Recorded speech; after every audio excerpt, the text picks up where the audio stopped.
வணக்கம் and welcome back to Faith Cure YouTube channel. யூடியூப்ல நான் பல சேனல்கள் இருக்கு, பல அக்குபஞ்சர் சேனல்களும் இருந்து கொண்டே இருக்கிறது.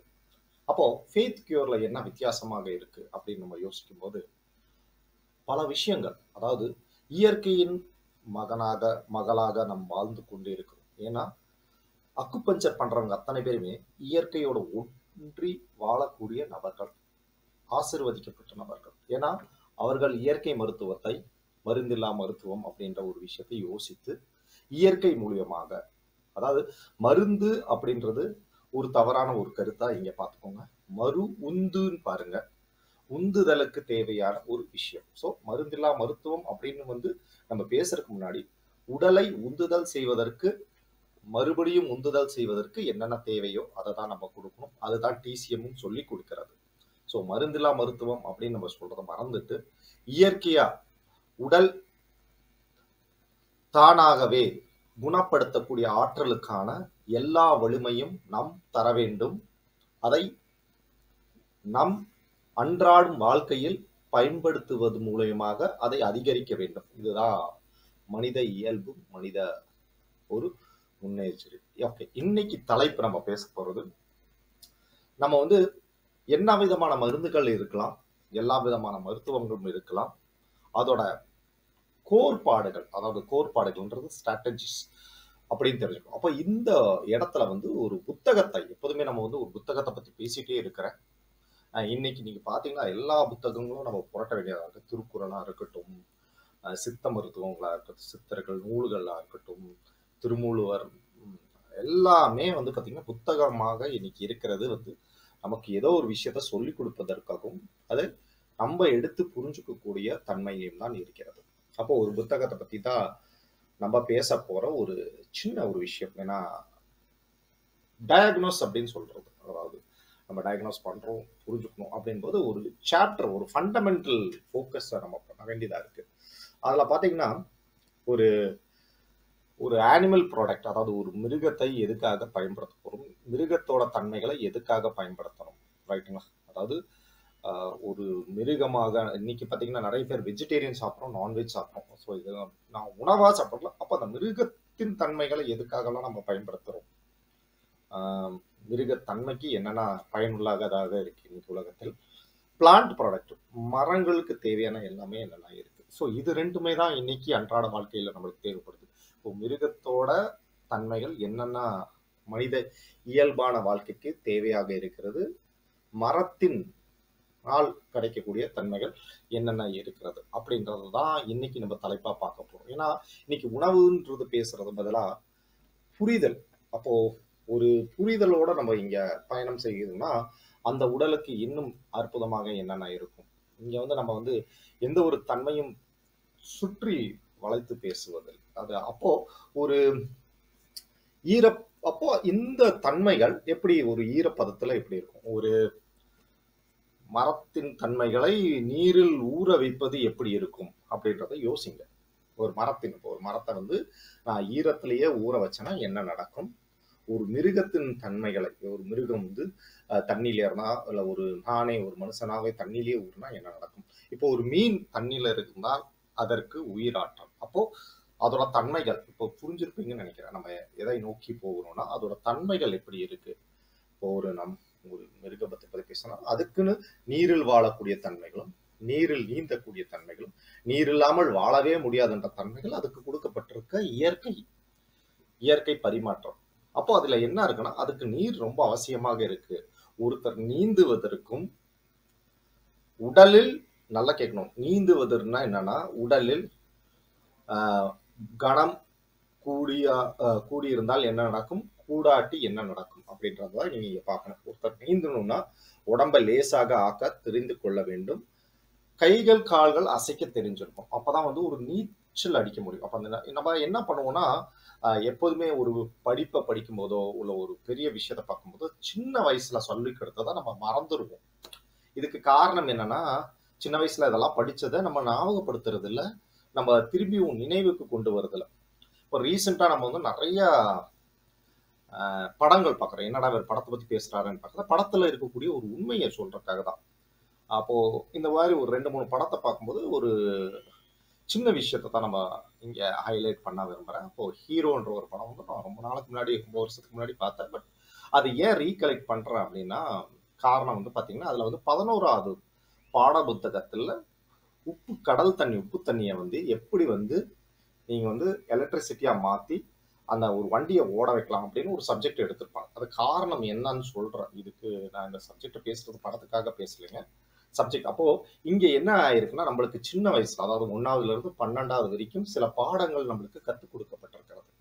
இப்போ பழங்கள் பார்த்தீங்கன்னா, இந்த படம் அ எ அதாவது பார்த்தீங்கன்னா, calcium fruit, magnesium fruit, zinc fruit அப்படின்னு சொல்லி 6வதுலயே படிச்சிருப்பாங்க. பைனாப்பிள், ஆப்பிள், பனானா அப்படின்னு சொல்லிக் குடுத்திருப்பாங்க. பட் நமக்கு அது மருத்துவமா எடுத்துட்டு செல்லும்போதோ, இல்ல வந்து அன்றாடம் வாழ்க்கையில எடுத்து சொல்லும்போது அது மறந்துருவோம். அத அப்படி படிச்சோமே அப்படின்னு. அப்ப ஒண்ணா இயல்பா பேசக்கூடியத வச்சு நம்ம என்ன சொல்லுவோம், இது சூடு ஜாஸ்தி, இது சாப்பிடாத, அது சாப்பிடாத அப்படி போயிருக்கும்.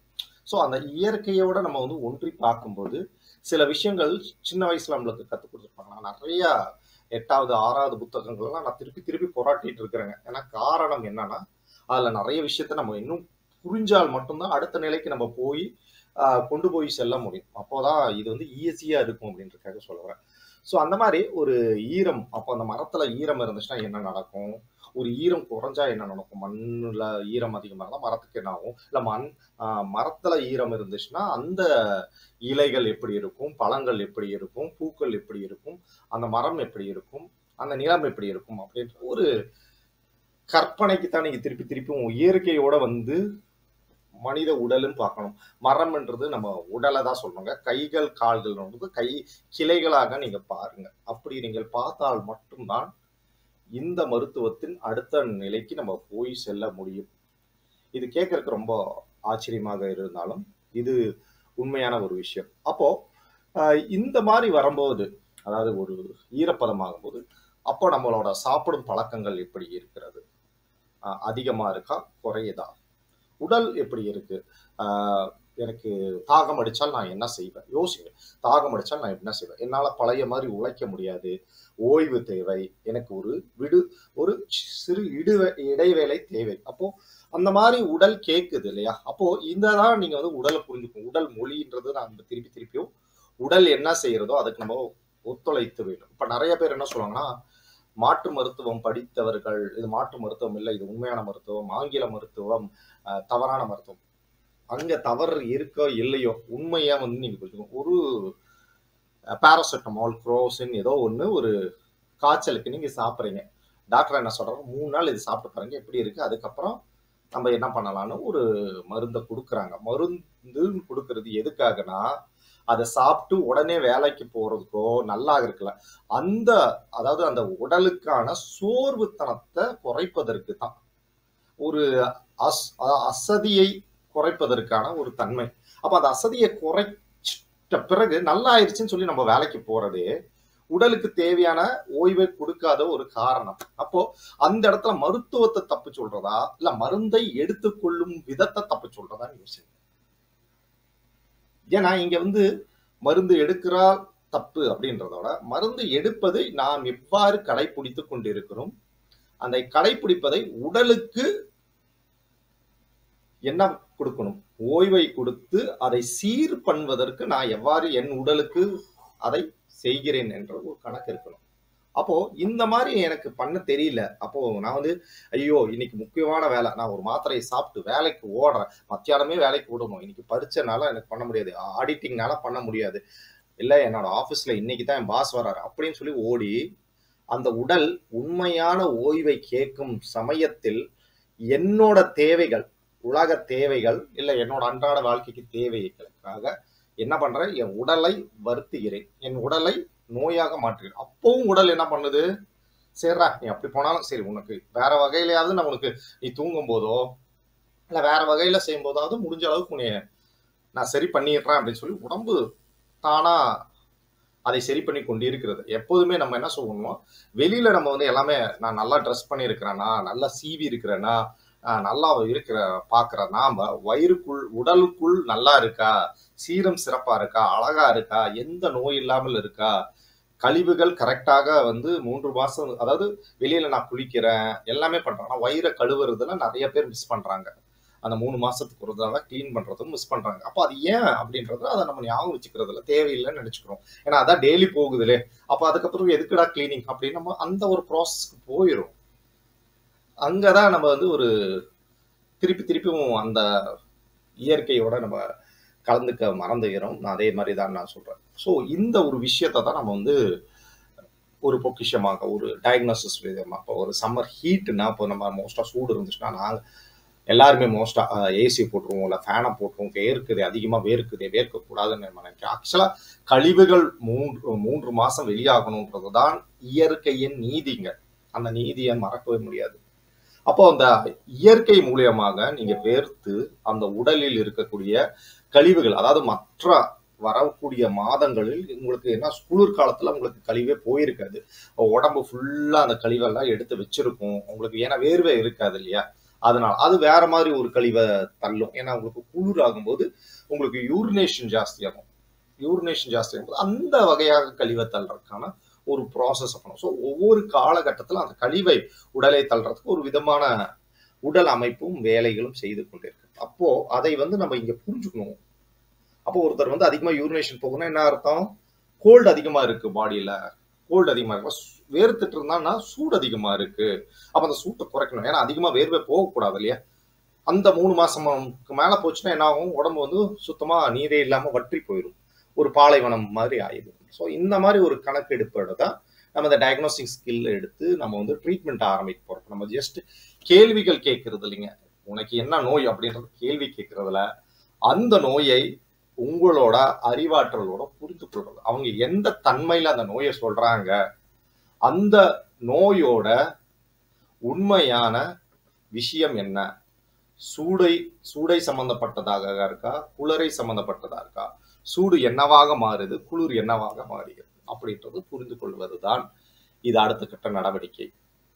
அப்போ இங்க வந்து அந்த டயக்னோஸ்டிக் ஸ்கில் வந்து ரொம்ப விஷயம். அப்போ அந்த ஒரு சூடோ குளிரோ அதுல ரத்தம் எப்படி இருக்க போகுது, அது ஏன்னா எல்லாமே ரத்தத்தோட தான் கலந்து போகுதுன்னு போது அதுல ரத்தம் எப்படி இருக்க போகுது, ரத்தம் எல்லா இடத்துக்கும் எப்படி போய் செல்லுது, நேரத்துக்கு போய் சேரணும் அப்படி நம்ம டைம் கிளாக்கை பார்த்துட்டு நான் 10 மணிக்கெல்லாம் அந்த இடத்துல இருக்கணும். அதே மாதிரி தான் உடலுக்குள் அந்த நேரத்துக்குள்ளார அந்த ரத்தம் போய் சேர்ந்து நிறைந்து அடுத்த இடத்துக்கு போகணும். ஸோ அது எப்படி இருக்குன்றத பார்க்கறதுக்காக தான் அந்த ரத்தத்தை நம்ம பார்த்து கொண்டு இருக்கோம். ஸோ இப்படிதான் ஒரு ஃபர்ஸ்ட் ஒரு பரிமாற்றத்தை நம்ம பார்க்க வேண்டிய ஒரு கட்டாயத்தில் இருக்கு.